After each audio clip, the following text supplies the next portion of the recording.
بسم اللہ الرحمن الرحیم۔ السلام علیکم۔ آج 26 دسمبر بروز اتوار ہم بات کریں گے دو اہم ایشوز کے حوالے سے۔ گھر کے بھیدی نے لنکا ڈھا دی ہے، نوٹری پبلک نے جسے نوٹرائز کروائی گئی تھی اور جو مقصد تھا عدلیہ کو بدنام کرنے کا، شریف خاندان کے خلاف کیسز پر اثر انداز ہونے کا، بلی بالآخر تھیلے سے باہر آ ہی گئی اور یہ بات اب ثابت ہو گئی ہے کہ نوٹری پبلک نے یہ جو معاملہ ہے اور یہ جو ڈرامہ ہے، یہ جو پروپیگنڈا ہے عدلیہ کے خلاف اور اداروں کے خلاف اور جو آنریبل اسلام آباد ہائی کورٹ کے ججز ہیں ان کے خلاف، اس میں یہ بات اب ثابت ہو گئی ہے کہ اس نوٹری پبلک کو نواز شریف کے گھر میں بلا کر بٹھا کر یہ نوٹرائز کروایا گیا ہے اور وہاں نواز شریف کی مرضی کے جملے ایڈ کروائے گئے ہیں۔ یہ جو خبر میں آپ کے ساتھ شیئر کرنے جا رہا ہوں اور اس کا جو خبر دینے والا ہے، آپ کو پتہ ہے برطانیہ میں کوئی بھی جھوٹی خبر نہیں دیتا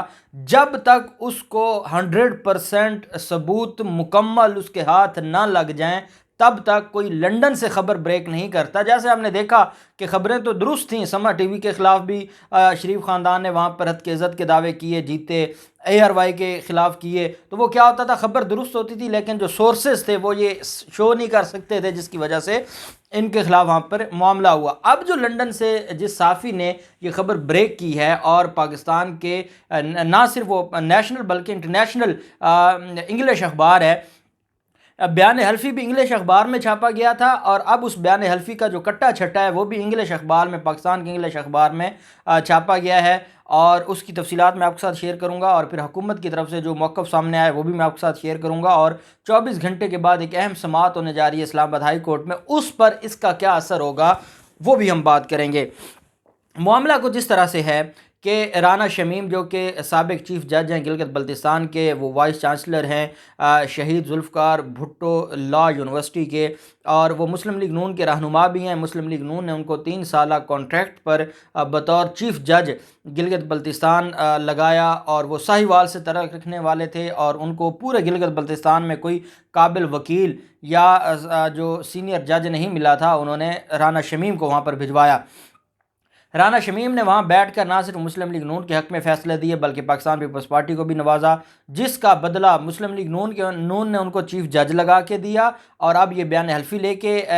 وہ احسان چکا رہا ہے رانا شمیم۔ جبکہ دوسری طرف جو معاملہ ہے زرداری کمپنی کا اور زرداری خاندان کا، انہوں نے 3 ملین روپے کی پر ماہانہ نوکری پر رکھا ہوا ہے، اس کو وائس چانسلر لگا دیا، جو اسلام آباد میں بیٹھ کر جو شہید ذوالفقار علی بھٹو یونیورسٹی ہے، لا یونیورسٹی کراچی میں، اس کو بیٹھ کر چلا رہا ہے اور ریاست کو اور سندھ حکومت کو اتنا بڑا وہ نقصان پہنچا رہا ہے۔ بیان حلفی یہ لے کر آئے اور بیان حلفی انہوں نے اس طرح شو کیا۔ مریم نواز نے، مجھے جس بات کا دکھ ہے اور جس بات کا مجھے اسلام آباد ہائی کورٹ سے گلہ ہے بطور قانون کے طالب علم، اور میں اکثر یہ کہتا ہوں کہ میں اسلام آباد ہائی کورٹ سے اور آنریبل ججز سے بڑے معذرت کے ساتھ یہ اختلاف رکھتا ہوں کہ جناب اس کیس میں جو توہین عدالت کا کیس تھا، اس میں مریم نواز کو بلانا ضروری تھا۔ اس کی وجہ یہ ہے کہ رانا شمیم نے وہ جو ڈرامہ تھا وہ کر دیا۔ رانا شمیم نے جب وہ ڈرامہ کیا تو اس کے بعد انصار عباسی نے کسی اور کے واٹس ایپ سے اٹھا کر یہ جو معاملہ ہے وہ انہوں نے کسی اور کے واٹس ایپ سے، کہتے ہیں جی کہ مجھے کسی اور نے بتایا، اور کسی اور کے واٹس ایپ کی بنیاد پر ان کو خبر آتی ہے، ان کو تصدیق کی جاتی ہے کہ ہاں جی بالکل ٹھیک ہے، یہ جو بیان حلفی آپ نے مجھے بتایا ہے رانا شمیم کسی اور کے نمبر سے، کہتے ہیں کہ بالکل درست ہے، اور انصار عباسی اٹھا کر اس کو چھاپ دیتے ہیں، پوری عدلیہ کی ایسی تیسی پھیر دیتے ہیں اور عدلیہ کو بدنام کرنے کی کوشش کرتے ہیں، مریم نواز کے کیسز پر اثر انداز ہونے کی کوشش کرتے ہیں۔ اس پر مریم نواز اسلام آباد ہائی کورٹ کے اس جج کے سامنے اپنے وکیل کے ذریعے پیش ہو کے باہر آتی ہیں، جس جج پر یہ الزام لگایا گیا تھا اس کے سامنے بطور مجرمہ پیش ہو کر آتی ہیں، اور جیسے ہی باہر نکلتی ہیں احاطہ عدالت میں کھڑے ہو کر وہ تقریر شروع کر دیتی ہیں اور وہ کہتی ہیں کہ یہ عدلیہ مینج تھی، یہ ثاقب نثار نے اثر انداز ہوا، ثاقب نثار نے ہمیں جان بوجھ کے جیل میں رکھوایا، ہماری جو ضمانتیں وہ دیر سے جو منظور کی گئیں، میں یہ سمجھتا ہوں کہ یہ جو جملے تھے مریم نواز کے، یہ از خود توہین عدالت تھے۔ شاہد خاقان عباسی نے اتنے سخت جملے اسلام آباد ہائی کورٹ کے ججز کے بارے میں کہے۔ دیکھیں، اگر ایک جھوٹی خبر ہے تو جھوٹی خبر پر کیا میرے پاس کوئی آئینی فنڈامنٹل رائٹ آ جاتا ہے کہ میں اس کے اوپر اس جھوٹ کو آگے پھیلانا شروع کر دوں؟ یا جب عدالتیں نوٹس لے لیں، جب عدالتیں اس کے اوپر کارروائی شروع کر دیں اور اس کے باوجود کوئی بولتا رہے، اس خبر کو پھیلاتا رہے، اس خبر کے اوپر تقریر کرتا رہے، جو اپنے آپ کو نیشنل پولیٹیشین مانتا ہو یا سمجھتا ہو، یا کسی نیشنل جو پولیٹیکل پارٹی ہے اس کا لیڈر سمجھتا ہو، تو کیا اس سے بڑی بھی کوئی توہین ہو سکتی ہے؟ لیکن ہماری عدلیہ نے اس معاملے پر بہت زیادہ خاموشی اختیار کی ہے، اور اتنی خاموشی بنتی نہیں تھی۔ اور پھر اس کے بعد آپ نے دیکھا کہ جو وہی آنریبل بینچ ہے، وہ جس طریقے سے پھر سوالات پوچھے گئے اور نیب سے اور وہ ساری چیزیں۔ اب معاملہ کچھ اس طرح سے ہے کہ جو نوٹری پبلک ہے، جو سولیسٹر تھا یو کے کا چارلس گاتری، اس کے بارے میں جو چیز سامنے آئی ہے اور جو انکشافات سامنے آئے ہیں، عرفان ہاشمی، یہ ہمارے بہت پیارے بھائی اور دوست ہیں لنڈن سے، اور بڑی نپی تلی صحافت کرتے ہیں۔ جب لنڈن میں کوئی صحافی بیٹھ کر بات کرتا ہے تو اس نے 100 چیزوں کو دیکھنا ہوتا ہے، اور 100 چیزوں کو دیکھنے کے بعد یہ خبر دینی ہوتی ہے۔ ایک بات میں آپ کو بتاؤں کہ 2 دن پہلے میرے پاس ایک خبر آئی تھی، اور وہ بھی ہمارے لنڈن سے کچھ دوستوں نے بھجوائی تھی، کہ ایسی آڈیو سامنے آ چکی ہیں، اور ایسی آڈیو جو مقتدر طبقات ہیں ان کے پاس آ چکی ہیں، جس میں وہ نوٹری پبلک خود فون پر کسی کو بتا رہا ہے کہ میں نواز شریف نے مجھے گھر پہ بلایا، نواز شریف کے گھر پر بیٹھ کر یہ بیان حلفی پہلے وہاں لکھا گیا، اس کی جو ورڈنگ ہے کئی دفعہ لکھا گیا، اور لکھنے کے بعد بار بار چینج ہوتا رہا، اور واٹس ایپ پر وہ کسی کو بھیجتے بھی رہے، مریم نواز کو یا یہاں پر ان کی جو لیگل ٹیم ہے ان کو بھیجتے رہے ہوں گے، وہ واٹس ایپ پر بھیجتے رہے۔ پھر جب ڈرافٹ اپروو ہوا پاکستان سے بھی اور لنڈن میں بیٹھے ان لوگوں کی طرف سے بھی، نواز شریف کے جو آس پاس بیٹھے تھے، پھر اس کو نوٹرائز کیا، اور یہ سارا کچھ ایون فیلڈ جو اپارٹمنٹ ہے اور نواز شریف کا جو گھر ہے وہاں پر یہ سارا کچھ ہوا۔ یہ ان کی ایک کال سامنے آ گئی تھی۔ اب یہ بھی جانتے ہیں کہ پاکستان سے پاکستانی اتھارٹیز نے اور پاکستانی وکلاء نے ایک لیٹر بھیجا ہے اس جو نوٹری پبلک ہے یو کے کا، اس کو، اور اس کو کہا کہ آپ ہمیں بتائیں کہ یہ معاملہ کہاں پر پیش آیا، کہاں پر یہ نوٹرائز ہوا، کون نوٹرائز کروانے آیا تھا، کون کون سے ڈاکومنٹس اس نے دیے تھے، وہ ساری ڈیٹیلز جو رجسٹریشن کا اس کے پاس ایک پورا ایک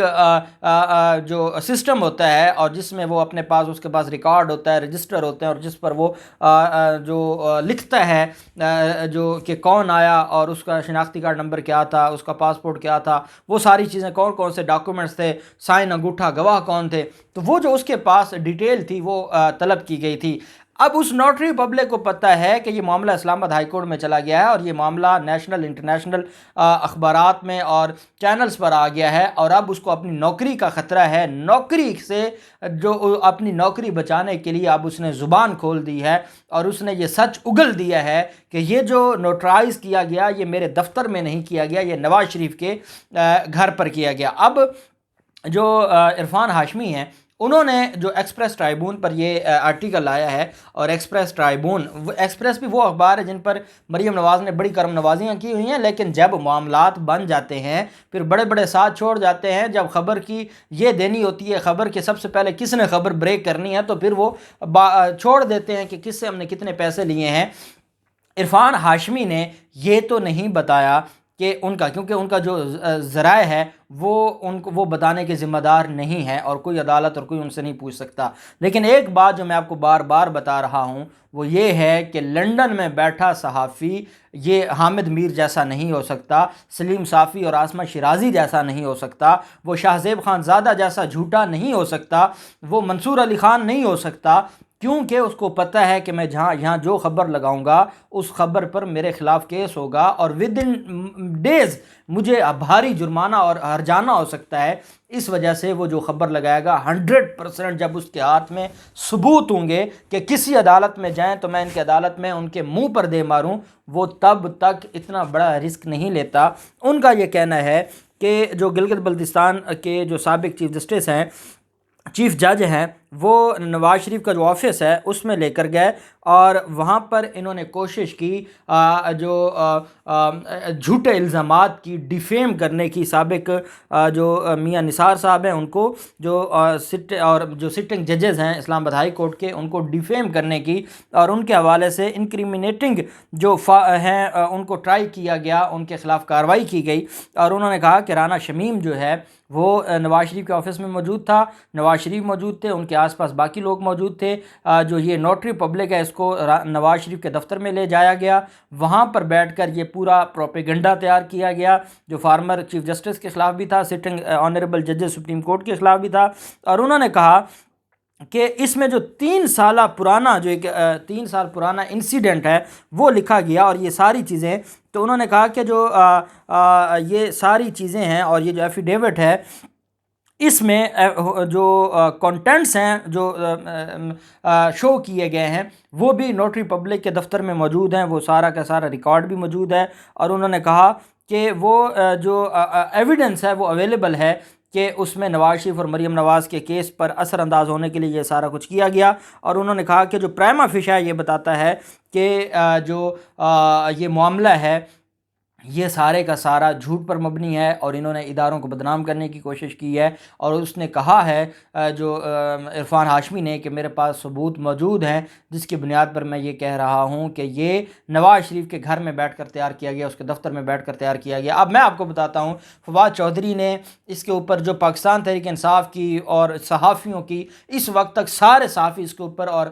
سارے جو بڑے پولیٹیشین ہیں، نیوٹرل پولیٹیشین ہیں، پی ٹی آئی سے تعلق رکھتے ہیں، جو حکومتی لوگ ہیں، وہ اپنا رد عمل دے چکے ہیں، اور انہوں نے کہا ہے کہ یہ تھے وہ رسیدیں، یہ تھے وہ اصل جو اثاثے جس کی وجہ سے یہ بیان حلفی بناتے تھے، اور یہ بلیک میلر اور سسلین مافیا ہے اور یہ پہلے کی طرح ذلیل و خوار ہوا ہے۔ اب دیکھنا یہ ہے کہ ایک تو یہ جو ثبوت سامنے آ گئے ہیں کہ یہ ان کے دفتر میں تیار ہوا ہے، اور جو نوٹری پبلک زبان کھول رہا ہے اس سے کیسے بچے گا شریف خاندان، اور پھر جو کل اہم سماعت ہے اس میں کیا ہوگا، ان ساری چیزوں کو دیکھتے ہوئے جو بھی تفصیلات ہوں گی آپ کے ساتھ شیئر کرتے رہیں گے۔ اللہ پاک پاکستان کا حامی و ناصر ہو۔ بہت شکریہ، اللہ حافظ، پاکستان زندہ باد۔